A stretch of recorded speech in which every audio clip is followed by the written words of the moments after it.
Welcome to a video explaining the textual activities based on the 8th standard English lesson, The Light on the Hills. 8ാം class English പാഠപുസ്തകത്തിലെ The Light on the Hills എന്ന അധ്യായവുമായി ബന്ധപ്പെട്ട textual activities ആണ് ഈ വീഡിയോയിൽ നാം വിശദീകരിക്കുന്നത്. ഈ ആക്ടിവിറ്റീസ് അല്പം ലെങ്തിയാണ്. അതുകൊണ്ട് 2 പാർട്ടുകളായിട്ടാണ് ആക്ടിവിറ്റീസ് നാം വിശദീകരിക്കുന്നത്. ആക്ടിവിറ്റീസ് വീഡിയോ പാർട്ട് 1ലേക്ക് എല്ലാ വിദ്യാർത്ഥികൾക്കും ഹൃദ്യമായ സ്വാഗതം. Activity 1 under the title let's revisit. Text ബുക്കിലെ ലെറ്റ്സ് റിവിസിറ്റ് എന്ന ടൈറ്റിലിൽ activity 1 short story analysis template. നമ്മുടെ ടെക്സ്റ്റ് ബുക്കിൽ ഒരു ചെറുകഥയെ, ഒരു ഷോർട്ട് സ്റ്റോറിയെ അനലൈസ് ചെയ്യുമ്പോൾ നാം ശ്രദ്ധിക്കേണ്ട കാര്യങ്ങൾ, അതിൽ ഉൾപ്പെടുത്തേണ്ട കാര്യങ്ങൾ, അതിനെക്കുറിച്ചുള്ള ഒരു മാതൃക തന്നിട്ടുണ്ട്. നാം നമ്മുടെ ഈ story the light on the hills എന്നുള്ള ഈ ഷോർട്ട് സ്റ്റോറിയാണ് അനാലിസിസിന് വിധേയമാക്കുന്നത്. അതിലെന്തൊക്കെ കാര്യങ്ങളാണ് നമ്മോട് ചോദിച്ചിരിക്കുന്നത്, അത് നാം ഇവിടെ പൂർത്തീകരിക്കുകയാണ്. ആദ്യം title of the story, the light on the hills, then the author Lucy Clifford. ശേഷം നമ്മോട് ചോദിക്കുന്നത് setting, where does the story take place, എവിടെയാണ് ഈ കഥയുടെ പശ്ചാത്തലം, ഇതെവിടെയാണ് സംഭവിക്കുന്നത്. In a field with very beautiful sights of trees and hills with sunlight on them.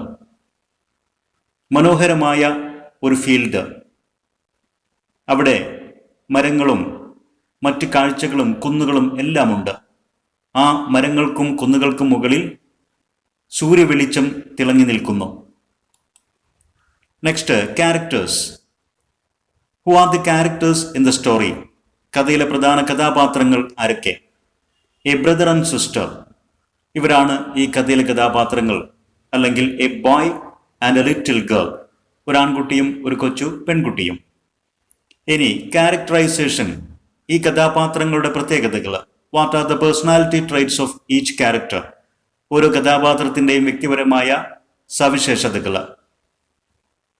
The boy, ആൺകുട്ടി എന്നുള്ള ആ കഥാപാത്രത്തെക്കുറിച്ച് നാം ചിന്തിക്കുമ്പോൾ, he wants to draw a beautiful picture, ഒരു മനോഹരമായ ചിത്രം വരയ്ക്കണമെന്നാണ് അവൻ്റെ ആഗ്രഹം.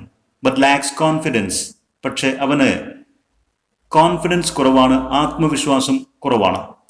he does not want to represent the beautiful world badly and imperfectly, മനോഹരമായ ഈ ലോകത്തെ മോശമായിട്ടോ അപൂർണമായിട്ടോ ചിത്രീകരിക്കണമെന്ന് അവൻ ആഗ്രഹിക്കുന്നില്ല. he loves his little sister very much, തൻ്റെ കൊച്ചു സഹോദരിയെ അവൻ വളരെയധികം ഇഷ്ടപ്പെടുന്നു. After her death he gains confidence from her advice and completes the picture. അവളുടെ മരണത്തിന് ശേഷമാണ് അവളുടെ ഉപദേശങ്ങളിൽ നിന്നൊക്കെ അവൻ ആത്മവിശ്വാസം കൈവരിച്ച് തൻ്റെ ചിത്രം പരിപൂർണമായിട്ടും മനോഹരമായിട്ടും അവൻ പൂർത്തീകരിക്കുന്നത്. ഇനി ദ ലിറ്റിൽ ഗേൾ, രണ്ടാമത്തെ കഥാപാത്രമായ ആ കൊച്ചു പെൺകുട്ടി അഥവാ ആ ആൺകുട്ടിയുടെ സഹോദരി. More confident than her brother, തൻ്റെ സഹോദരനേക്കാൾ കൂടുതൽ ആത്മവിശ്വാസമുള്ള ഒരു കുട്ടിയായിട്ടാണ് കാണപ്പെടുന്നത്. ലവിങ് ആൻഡ് കെയറിങ്, വളരെയധികം സ്നേഹവും കരുതലുമുള്ള ഒരു സഹോദരി. She encourages, advises him to do things for the people he loves. അവൾ അവനെ എൻകറേജ് ചെയ്യുന്നത്, അവനക്ക് പ്രോത്സാഹനം നൽകുന്നതും ഉപദേശിക്കുന്നതുമൊക്കെ, കാര്യങ്ങൾ ചെയ്യുമ്പോൾ നാം ഇഷ്ടപ്പെടുന്ന ആളുകൾക്ക് വേണ്ടി ചെയ്യുന്നത് പോലെ ചെയ്യുക, അപ്പോൾ എല്ലാം ഭംഗിയായിട്ട് ചെയ്യാൻ സാധിക്കും എന്നൊക്കെ ഉപദേശം നൽകുന്നു. Next, theme. What is the main idea of the story, ഈ കഥയുടെ പ്രധാന ആശയം എന്താണ്? Honesty and dedication to one's work will bring success in one's life. ഒരാളുടെ തൊഴിലിനോടുള്ള ആത്മാർത്ഥതയും അർപ്പണബോധവും ജീവിതത്തിൽ വിജയം കൊണ്ടുവരും എന്നതാണ് ഈ കഥയുടെ പ്രധാന ആശയം. Tone. Describe how you felt reading the story. ഈ കഥ വായിച്ചപ്പോൾ നിങ്ങൾക്ക് എന്ത് തോന്നി, നിങ്ങൾക്ക് എന്ത് മാനസിക വികാരമാണ് ഉണ്ടായത് എന്നതാണ് ടോൺ കൊണ്ട് അർത്ഥമാക്കുന്നത്. എ ടച്ചിങ് സ്റ്റോറി, ഇതൊരു ഹൃദയസ്പർശിയായ കഥയാണ്. The perfect love between the brother and sister, his grief over her sudden deaths are really touching. സഹോദരിയുടെ മരണത്തിലുണ്ടായ ദുഃഖം, ആ സഹോദരന്മാർക്കിടയിലുള്ള യഥാർത്ഥ ഇഷ്ടം, സ്നേഹം, ഇതൊക്കെ വായനക്കാരുടെ മനസ്സിൽ ടച്ച് ചെയ്യുന്നു. അത് വായിക്കുമ്പോൾ അവരുടെ മനസ്സിൽ സ്പർശിക്കുന്നു. ആ കുട്ടിയുടെ മരണം വായനക്കാരുടെ മനസ്സിലും ഒരു വേദന സൃഷ്ടിക്കുന്നു. Then imagery. What pictures could you visualize as you read the story? നിങ്ങൾ ഈ കഥ വായിക്കുമ്പോൾ നിങ്ങളുടെ മനോമുഖരത്തിൽ തെളിയുന്ന ചിത്രങ്ങൾ, വിഷ്വൽ ഇമേജസ് എന്തൊക്കെയാണ്? The image of two cute little children trying to draw a picture. കഥ വായിക്കുമ്പോൾ തന്നെ ഒരു ചിത്രം വരയ്ക്കാൻ ശ്രമിക്കുന്ന ആകർഷണീയരായ രണ്ട് കുട്ടികളുടെ ചിത്രം നമ്മുടെ മനസ്സിൽ തെളിയുന്നു. A beautiful field with the trees, hills, shadows, glimmering sunshine, etc. മനോഹരമായ ഒരു പ്രകൃതി പശ്ചാത്തലം, ഒരു ഫീൽഡ്, മരങ്ങളും കുന്നുകളും നിഴലുകളും സൂര്യൻ്റെ വെളിച്ചവും എല്ലാമുള്ള ഒരു ഫീൽഡ് നമ്മുടെ മനസ്സിലും തെളിയുന്നു. The painful image of the grief-stricken boy after his sister's deaths. തൻ്റെ കൊച്ചു സഹോദരിയുടെ മരണത്തിന് ശേഷം ദുഃഖം പിടികൂടിയ ആ ആൺകുട്ടിയുടെ ചിത്രവും നമ്മുടെ മനോമുഖരത്തിൽ തെളിയുന്നു. The image of the beautifully painted picture praised by the audience. അവസാന മനോഹരമായ ഒരു ചിത്രം ആ കുട്ടി പൂർത്തീകരിച്ചു. കാണുന്ന ഓഡിയൻസ് എല്ലാം ആ ചിത്രത്തെ പ്രൈസ് ചെയ്തു, പ്രശംസിച്ചു. അങ്ങനെയുള്ള മനോഹരമായ ഒരു ചിത്രവും നമ്മുടെ മനസ്സിൽ തെളിയുന്നു. Point of view. In whose point of view is the story told? ആരുടെ കാഴ്ചപ്പാടിലൂടെയാണ് ഈ കഥ പറയപ്പെടുന്നത്, കഥ വിശദീകരിക്കുന്നത്? The story is told from the point of view of the boy. കഥയിലെ പ്രധാന കഥാപാത്രം the boy, ആ ആൺകുട്ടിയുടെ കാഴ്ചപ്പാടിലൂടെയാണ് കഥ പറയുന്നത്. Then conflict. List and describe the different types of conflicts from the story. Which of them were internal, that is self versus self, and which were external, self versus person, society or nature. Conflict എന്ന് പറഞ്ഞാൽ conflicts of thoughts. കഥാപാത്രങ്ങളുടെ മനസ്സിലുണ്ടാകുന്ന ആശയ സംഘർഷം, ചിന്തകളുടെ conflict. രണ്ട് രീതിയിൽ വരാം. ഒന്ന്, കഥാപാത്രത്തിൻ്റെ മനസ്സിൽ ഉണ്ടാകുന്ന ചിന്ത, അതിനെ എതിരിടുന്നതും അതേ കഥാപാത്രത്തിൻ്റെ മനസ്സിലുണ്ടാകുന്ന സ്വന്തം ചിന്തകൾ തന്നെയായിരിക്കും.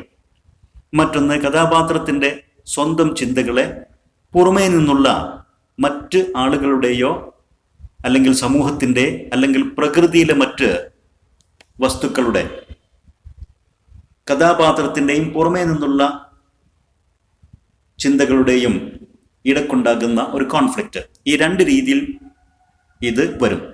നമ്മോട് ഇത് രണ്ടും ആവശ്യപ്പെട്ടിരിക്കുന്നു, internal conflict and external conflict. ഇന്റേണലായിട്ട് the boy wants to paint a beautiful picture. ആ കുട്ടിക്ക് മനോഹരമായ ഒരു ചിത്രം വരയ്ക്കണമെന്ന് അവൻ്റെ മനസ്സിൽ ഒരു ചിന്തയുണ്ട്.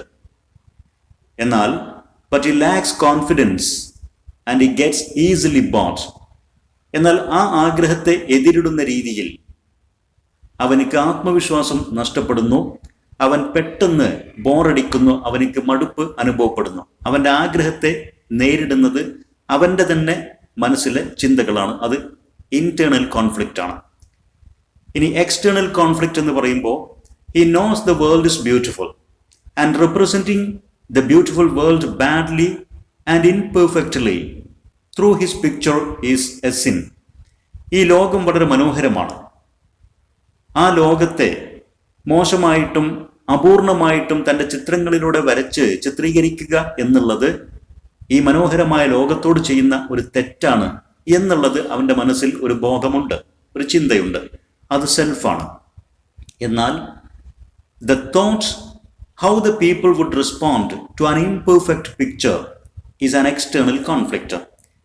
അങ്ങനെ അവൻ വരയ്ക്കുന്ന ആ മോശമായ ഒരു ചിത്രത്തോട്, അല്ലെങ്കിൽ അവൻ വരയ്ക്കുന്ന ഒരു ചിത്രത്തോട് ജനങ്ങൾ എങ്ങനെ പ്രതികരിക്കും, പുറത്തു നിന്നുള്ള ആളുകളുടെ ചിന്തകൾ എന്തായിരിക്കും, അവരുടെ പ്രതികരണം എന്തായിരിക്കും എന്നുള്ളത് അവൻ്റെ മനസ്സിൽ രൂപപ്പെടുന്ന ഒരു എക്സ്റ്റേണൽ കോൺഫ്ലിക്റ്റിന് ഉദാഹരണമാണ്. ഇത്രയുമാണ് ഒരു സ്റ്റോറി അനാലിസിസിൻ്റെ ടെംപ്ലേറ്റിൽ നമ്മോട് ആവശ്യപ്പെട്ടിരിക്കുന്ന വിശദീകരണം. Next, activity 2. A few of the major incidents of the story are given below. ഈ കഥയിലെ ഒരുപാട് പ്രധാന സംഭവങ്ങളുണ്ട്. അതിൽ ഏതാനും പ്രധാനപ്പെട്ട സംഭവങ്ങളെ ഇവിടെ നമുക്ക് ഈ ഫ്ലോ ചാർട്ടിൽ ടെക്സ്റ്റ് ബുക്കിൽ തന്നിട്ടുണ്ട്. Complete the following flow chart. നാം എന്ത് ചെയ്യണം? ഈ ഫ്ലോ ചാർട്ട് പൂർത്തീകരിക്കുക. കഥയിലെ പ്രധാന സംഭവങ്ങളെ ആ ഓർഡറിൽ അവതരിപ്പിച്ചുകൊണ്ട്. ആദ്യം, the little sister watched her brother paint the portrait. തൻ്റെ സഹോദരൻ ചിത്രം വരയ്ക്കുന്നത് സഹോദരി വാച്ച് ചെയ്തുകൊണ്ട് നോക്കി നിന്നു. She suggested a few changes to the picture. ആ ചിത്രത്തിൽ ചില മാറ്റങ്ങൾ വരുത്തണമെന്ന് അവൾ നിർദ്ദേശിച്ചു. The boy got tired easily.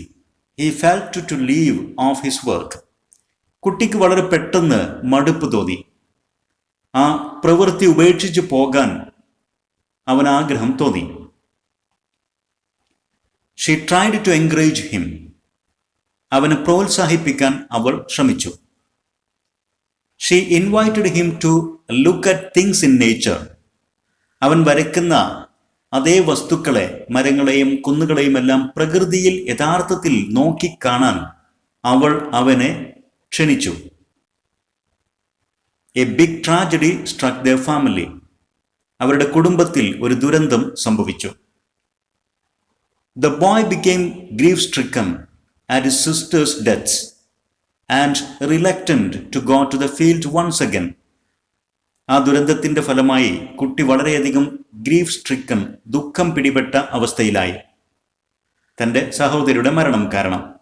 മാത്രമല്ല, അവർ സ്ഥിരമായി പോയിക്കൊണ്ടിരുന്ന ആ ഫീൽഡിലേക്ക് വീണ്ടും ഒരിക്കൽ കൂടി പോകാൻ അവന് റിലക്റ്റൻ്റായി, മടിയുള്ളവനായി, അവന് താല്പര്യമില്ലാതായി. But his thoughts about her gave him power to complete the picture perfectly. എന്നാൽ അവളെക്കുറിച്ചുള്ള ഓർമ്മകൾ ആ ചിത്രം പരിപൂർണമായിട്ടും ഭംഗിയായിട്ട് പൂർത്തീകരിക്കാൻ അവനിക്ക് ശക്തി ലഭിച്ചു. ആ ചിന്തകൾ അവന് ശക്തി പകർന്നു. She talked to his heart that perfect love gave him power, not grief.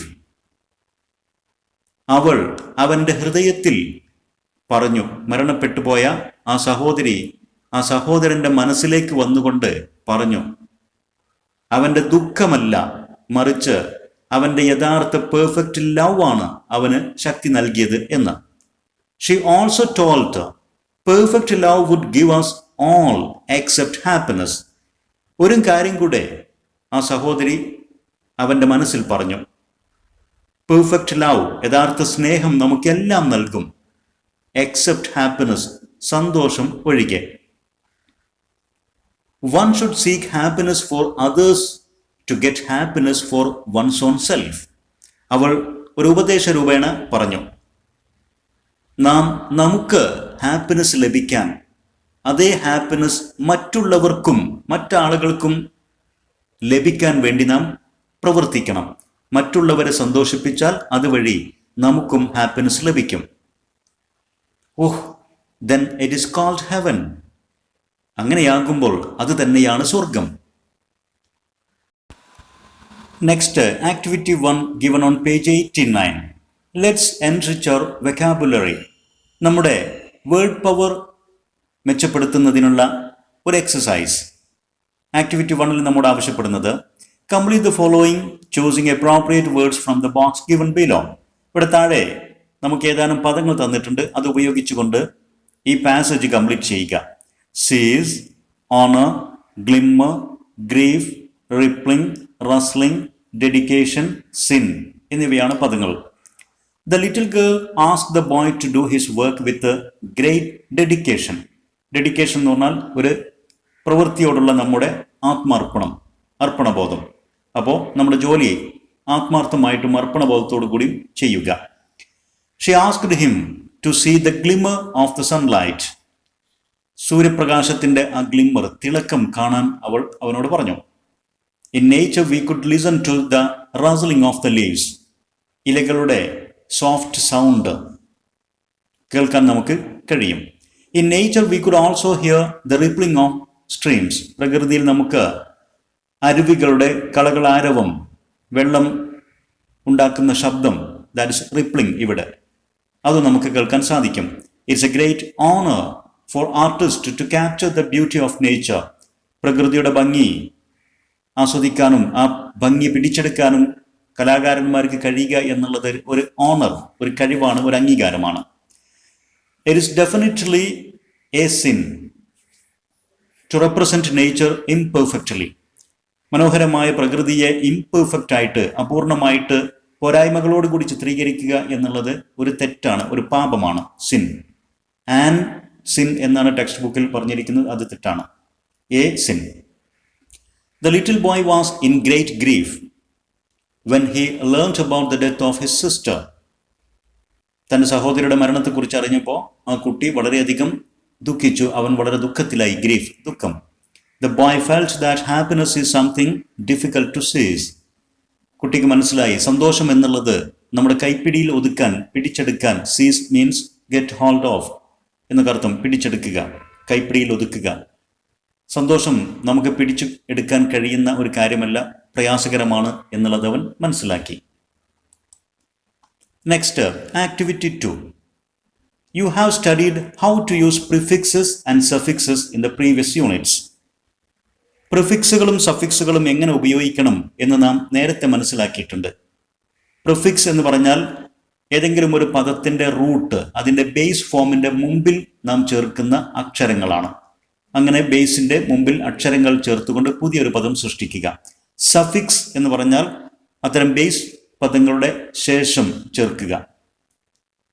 Now identify 8 words from the story which have different suffixes such as ed, ly, s or es, full, ness, ing, er and est, separating the root word and the suffix. ഇനി നാം ചെയ്യേണ്ടത് നമ്മുടെ അധ്യായത്തിൽ നിന്ന് 8 words നാം കണ്ടെത്തുക. അതിലൊക്കെ തന്നെ ഇവിടെ തന്നിരിക്കുന്നത് പോലെയുള്ള സഫിക്സുകൾ ഉണ്ടായിരിക്കണം. എന്നിട്ട് അത്തരം പദങ്ങളിൽ നിന്ന് റൂട്ട് വേർഡ്സ് സെപ്പറേറ്റ് ചെയ്യുകയും അതിൽ ചേർത്തിരിക്കുന്ന സഫിക്സുകൾ ഏതൊക്കെ എന്നുള്ളതും ഇവിടെ ഈ കോളത്തിലേക്ക് ചേർത്തെഴുതുക. നാം അത് ചെയ്തിരിക്കുന്നു. ഉദാഹരണത്തിന് വാച്ചിങ് എന്നുള്ള പദം നമുക്ക് ടെക്സ്റ്റ് ബുക്കിൽ ഓൾറെഡി തന്നതാണ്. Words with suffixes from the story. ഇവിടെ നാം ചേർക്കുന്നത് സഫിക്സ് അടങ്ങുന്ന പദങ്ങൾ നമ്മുടെ സ്റ്റോറിയിൽ നിന്ന് എടുത്തതാണ്. വാച്ചിങ്, അതിൻ്റെ റൂട്ട് വേർഡ് വാച്ച് എന്നുള്ളതാണ്. അപ്പോൾ സ്വാഭാവികമായിട്ടും ing എന്നുള്ള ഒരു സഫിക്സ് ആണ് അതിൽ ചേർത്തത്. അങ്ങനെയാണ് വാച്ച്, വാച്ചിങ് ആയത്. പെയിന്റഡ്, പെയിന്റ് എന്നുള്ളതാണ് റൂട്ട് വേർഡ്. ed ചേർത്ത് പെയിന്റഡ് ആക്കി. Beautiful, beauty plus full. Suddenly, sudden plus ly. Shadows, shadow, അതിനോടൊപ്പം എസ് ചേർത്തുകൊണ്ടാണ് ഷാഡോസ് എന്നുള്ള പ്ലൂറൽ ഫോം ഉണ്ടാക്കിയത്. ഹാപ്പിയർ, ഹാപ്പി എന്നുള്ള പദത്തോടൊപ്പം er ചേർത്തുകൊണ്ടാണ് കമ്പാരിറ്റീവ് ഫോമായ ഹാപ്പിയർ എന്നുണ്ടാക്കിയത്. സ്വാഭാവികമായിട്ടും y എന്നുള്ളത് മാറി i ആയിട്ടുണ്ട്. മീനസ്റ്റ് ഒരു സൂപ്പർലേറ്റീവ് ഫോമാണ്. മീൻ എന്നുള്ള പദത്തോടൊപ്പം est ചേർത്തുകൊണ്ടാണ് മീനസ്റ്റ് എന്നുള്ള സൂപ്പർലേറ്റീവ് സൃഷ്ടിച്ചത്. ഹാപ്പിനെസ്, ഹാപ്പി എന്ന പദത്തിനോടൊപ്പം നെസ് എന്നുള്ള ഒരു സഫിക്സ് ചേർത്തുകൊണ്ടാണ് ഒരു നൗൺ ഫോമായ ഹാപ്പിനെസ് ഉണ്ടാക്കിയത്. അപ്പോൾ ഇതുപോലുള്ള ധാരാളം പദങ്ങൾ വിദ്യാർത്ഥികൾക്ക് ഇനിയും കണ്ടെത്താൻ സാധിക്കും. നിങ്ങൾ ശ്രമിക്കുക. Next, activity 3. Look at the following sentences from the story. നമ്മുടെ കഥയിൽ നിന്നെടുത്ത 2 സെന്റൻസുകൾ ഇവിടെ നൽകിയിട്ടുണ്ട്. If I do it badly it will make them unhappy. It is a sin to do anything which might represent the world imperfectly. ഇവയാണ് ആ 2 സെന്റൻസുകൾ. The underlined words take the prefixes un and im respectively to form words opposite in meaning to the root words. ഈ 2 സെന്റൻസുകളിലും 2 പദങ്ങൾ underline ചെയ്തിട്ടുണ്ട്. Unhappy, imperfectly. Happy എന്ന പദത്തിന്റെ opposite ആണ് unhappy. ആ opposite ഉണ്ടാക്കാൻ അൺ എന്ന പ്രിഫിക്സ് ആണ് ചേർത്തത്. ആ ഹാപ്പി എന്നുള്ള പദത്തിന്റെ മുമ്പിൽ ചേർത്തത് കൊണ്ടാണ് അത് പ്രിഫിക്സ് ആകുന്നത്. പെർഫെക്റ്റ്ലി എന്നതിന്റെ ഓപ്പോസിറ്റ് ആണ് ഇംപെർഫെക്റ്റ്ലി. ആ പെർഫെക്റ്റ്ലി എന്ന പദത്തിന്റെ മുമ്പിലാണ് ഇം എന്ന പ്രിഫിക്സ് ചേർത്തത്. അങ്ങനെ അതിന്റെ ഓപ്പോസിറ്റ് ഉണ്ടാക്കി. Other prefixes that are often used to form the antonyms of the root words are in and dis. ചില റൂട്ട് പദങ്ങളുടെ ഓപ്പോസിറ്റുകൾ ഉണ്ടാക്കാൻ ഉപയോഗിക്കുന്ന മറ്റ് രണ്ട് പ്രിഫിക്സുകൾ കൂടെയാണ് ഇൻ ആൻഡ് ഡിസ്. അപ്പോൾ നാം ഇവിടെ മൊത്തം 4 പ്രിഫിക്സുകളെ പരിചയപ്പെടുത്തുകയാണ്. Un, im, in and dis. ഇവ 4 പ്രിഫിക്സുകളായിട്ട് ഉപയോഗിച്ചുകൊണ്ട് നമുക്ക് പദങ്ങളുടെ ഓപ്പോസിറ്റുകൾ, antonyms, antonym means opposite words ഉണ്ടാക്കാൻ സാധിക്കും. നമ്മുടെ ആവശ്യപ്പെടുന്ന ആക്ടിവിറ്റി ഇതാണ്: prepare a list of root words and their antonyms using the prefixes mentioned above. ഇവിടെ കാണിച്ചിരിക്കുന്നത് പോലെ റൂട്ട് വേർഡ്സ് കണ്ടെത്തി ഈ 4 പ്രിഫിക്സുകളും ചേർത്തുകൊണ്ട് ആന്റണിംസ്, ഓപ്പോസിറ്റ് പദങ്ങളുടെ ഒരു ലിസ്റ്റ് തയ്യാറാക്കുക. Write at least 5 words with each prefix. ഓരോ പ്രിഫിക്സും ഉപയോഗിച്ചുകൊണ്ടും 5 വീതം വാക്കുകളെങ്കിലും ഉണ്ടാക്കുക. നമ്മുടെ ആക്ടിവിറ്റിയിൽ ആവശ്യപ്പെട്ടതുപോലെ ഓരോ പ്രിഫിക്സിനും 5 വീതം ഉദാഹരണ പദങ്ങൾ നാം ഇവിടെ തയ്യാറാക്കിയിരിക്കുന്നു. അൺ എന്ന പ്രിഫിക്സിന് താഴെ ഹാപ്പി എന്ന root word unhappy, lucky unlucky, used unused, faithful unfaithful, usual unusual. അതുപോലെ തന്നെ im root word possible, impossible അതിൻ്റെ ഓപ്പോസിറ്റ് വേർഡ് പ്രിഫിക്സ്ഡ് ആയിട്ട്, perfect imperfect, mature immature, moral immoral, modest immodest. Then in root word correct, prefixed, incorrect, direct or direct, indirect, decent, indecent, justice, injustice, visible, invisible. Then dis, root word connector, prefixed disconnect, order, disorder, agree, disagree, satisfy, dissatisfy, able, disable. ഇതൊക്കെ opposite പദങ്ങൾ prefix ചേർത്തുകൊണ്ടുണ്ടാക്കിയതിൻ്റെ ഉദാഹരണങ്ങളാണ്. Activity 4. Look at the following sentence from the story.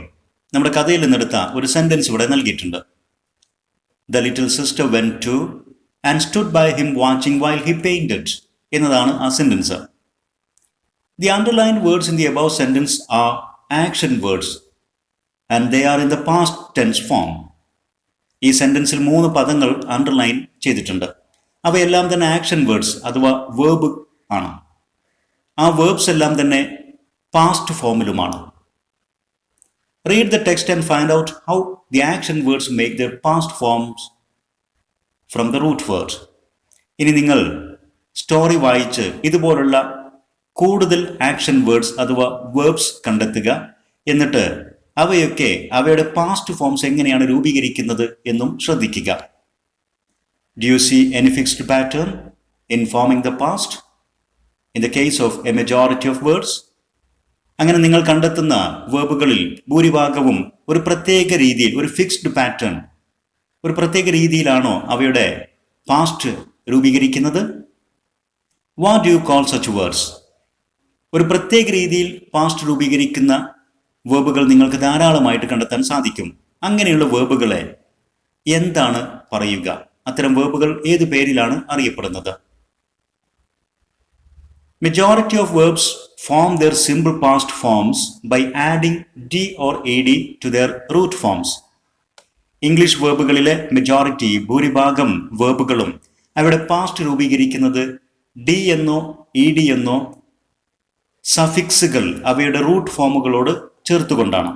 ഒരു base വേർബിനോടൊപ്പം D എന്നോ E D എന്നോ ചേർത്തുകൊണ്ടാണ് ഭൂരിഭാഗം ഇംഗ്ലീഷ് വേർബുകളുടെയും പാസ്റ്റുകൾ രൂപീകരിക്കുന്നത്. Such verbs are called regular verbs. അത്തരം വേർബുകൾക്ക് റെഗുലർ വേർബ്സ് എന്നാണ് പറയുന്നത്. അപ്പോൾ റെഗുലർ വേർബ്സ് എന്ന് പറഞ്ഞാൽ വേർബുകളുടെ ബേസ് രൂപത്തോടൊപ്പം ഡി എന്നോ ഇ ഡി എന്നോ ചേർത്തുകൊണ്ട് പാസ്റ്റ് രൂപീകരിക്കാൻ സാധിക്കും. അവയാണ് regular verbs. Give 5 examples for such verbs from the text. ഇങ്ങനെയുള്ള റെഗുലർ വേർബുകൾക്ക് നമ്മുടെ അധ്യായത്തിൽ നിന്ന് 5 എക്സാമ്പിളുകൾ ഇവിടെ ചേർത്തെഴുതുക. നാം ചെയ്തിരിക്കുന്നു പെയിന്റ്. പെയിന്റ് എന്നുള്ളത് ഒരു വേർബായിട്ട് ഉപയോഗിക്കുമ്പോൾ അത് ബേസ് രൂപമാണ്. അതിന് പാസ്റ്റ് പെയിന്റഡ് എന്നാണ്. നാം ഇ ഡി എന്ന സഫിക്സ് ആണ് അതോടൊപ്പം ചേർത്തത്. ആൻസർ എന്നുള്ള വേർബ് ആൻസേർഡ് എന്ന പാസ്റ്റ് ഉണ്ടാക്കാൻ നാം ഇ ഡി ആണ് ചേർത്തത്. Rest rested. റിപ്പിൾ. റിപ്പിൾ എന്നുള്ള വേർബ് നാം അതിൻ്റെ പാസ്റ്റ് രൂപീകരിച്ചത് റിപ്പിൾസ് എന്ന രൂപത്തിലേക്ക് ഡി മാത്രമാണ് ചേർത്തത്. ഡി എന്നുള്ള ഒരു സഫിക്സ് മാത്രം ചേർത്തു. അതുപോലെ തന്നെ റസിൽ റസിൽഡ്. ഇങ്ങനെ ഇ ഡി എന്നോ ഡി എന്നോ സഫിക്സ് ആയി ചേർത്തുകൊണ്ട് സിമ്പിൾ പാസ്റ്റ് ഫോംസ് രൂപീകരിക്കാൻ സാധിക്കുന്ന വേർബുകളാണ് regular verbs. What do you call verbs which do not follow this pattern? ഈ പാറ്റേൺ അഥവാ ഈ രീതി പിന്തുടരാത്ത വേർബുകളെ എന്ത് പേരിലാണ് അറിയപ്പെടുന്നത്? അവയെ എന്ത് പേരാണ് വിളിക്കുന്നത്? The verbs that form their simple past form not by adding d or ed to their root forms are called irregular verbs. d എന്നോ ed എന്നോ റൂട്ട് ഫോമുകളോടൊപ്പം ചേർത്ത് സിമ്പിൾ പാസ്റ്റ് ഉണ്ടാക്കാൻ സാധിക്കാത്ത വേർബുകളെ ഇറഗുലർ വേർബ്സ് അസാധാരണ ക്രിയകൾ എന്നാണ് വിളിക്കാറുള്ളത്. Now prepare a list of such verbs from the story. നമ്മുടെ കഥയിൽ നിന്ന് ഇത്തരത്തിലുള്ള ഇറഗുലർ വേർബ്സിന്റെ കുറച്ച് ഉദാഹരണങ്ങൾ എടുത്തെഴുതുക. നാം അത് ഇവിടെ ചെയ്തിരിക്കുന്നു. Say, said, go, went, stand, stood, strike, struck, come, came, make, made, give, gave, seek, sought, think, thought. ഇവിടെയൊക്കെ സിമ്പിൾ പ്രസന്റ് അഥവാ ബേസ് വേർബുകളുടെ സിമ്പിൾ പാസ്റ്റ് രൂപീകരിച്ചിരിക്കുന്നത് ഡി എന്നോ ഇ ഡി എന്നോ ചേർത്തുകൊണ്ടല്ല, വളരെ വ്യത്യസ്തമായ പദങ്ങളുടെ രൂപത്തിലാണ് ആ പാസ്റ്റുകൾ രൂപീകരിക്കപ്പെട്ടിരിക്കുന്നത്. അതുകൊണ്ടാണ് ഇവ അസാധാരണ ക്രിയകൾ, ഇറഗുലർ വേർബ്സ് എന്നറിയപ്പെടുന്നത്. ഇതോടുകൂടി ഈ ആക്ടിവിറ്റീസ് വിശദീകരിക്കുന്ന വീഡിയോ പാർട്ട് 1 നാം പൂർത്തീകരിക്കുകയാണ്. ഈ വീഡിയോയുടെ പാർട്ട് 2-ൽ വളരെ പ്രധാനപ്പെട്ട കാര്യങ്ങളായ character sketches, speech, diary, letter, അതുപോലെ തന്നെ conditional sentences, verb phrase, noun phrase തുടങ്ങിയ ഗ്രാമർ പാർട്ടുകളും വിശദീകരിക്കുന്നുണ്ട്. വിദ്യാർത്ഥികൾ നിർബന്ധമായും വീഡിയോ പാർട്ട് 2 കണ്ട് കാര്യങ്ങൾ പഠിക്കുക. English Edusport Edu video YouTube channel subscribe ചെയ്യുക. നിങ്ങൾക്ക് ഉപകാരപ്പെട്ട വീഡിയോസ് നിങ്ങളുടെ സുഹൃത്തുക്കൾക്ക് ഷെയർ ചെയ്യുക. നിങ്ങളുടെ അഭിപ്രായങ്ങളും നിർദ്ദേശങ്ങളും സംശയങ്ങളും കമന്റ് ചെയ്യുക. Thanks for watching.